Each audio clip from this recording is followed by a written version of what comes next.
always balancing between North and South, Muslims and Christians. And Yar'Adua was a Northern Muslim who was the president. And he took over from a Southern Christian, Obasanjo, who ruled for 8 years. So definitely the Northern Muslims wanted Yar'Adua to at least do 8 years before he could come back to the South for another, probably a Christian, to take over. But well,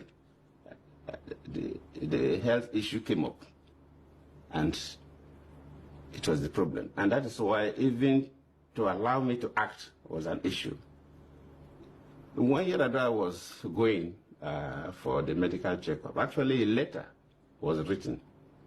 Of course, the Constitution says that for the Vice President to act, the President will send a letter to the Senate and the House of Reps, informing them. That letter was written, but the person who the letter was handed over to, I will not mention the name to you now, was one of the aides of Yar'Adua, refused to submit the letter to the National Assembly. And Yar'Adua became so ill that he had no control of issues. So we had the country where the president was not available and there was no acting president. Yes, as a vice president, you can take over the responsibilities of, some responsibilities of the president. You know, the president of Nigeria has two main responsibilities. First, you're the chief executive of the country, so like a prime minister of a country. That the vice president can assume, you don't need any transfer.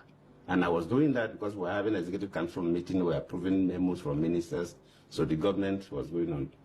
But there was no commander-in-chief, which is the second responsibility of the president of Nigeria, besides being the executive head of the country. And there's nothing like acting commander-in-chief. Either you're a commander-in-chief or not. But when you become an acting president, you are at the same time a commander-in-chief. So that was lacking, and no country allows that gap. A country like America, you don't allow that gap at all. Yes. If American president wants to, even if it's a Whitlow, that he require anesthesia, that he will be off for 5 minutes, he will hand over to the vice president. Yes. Before that procedure. Immediately he regained consciousness to take over.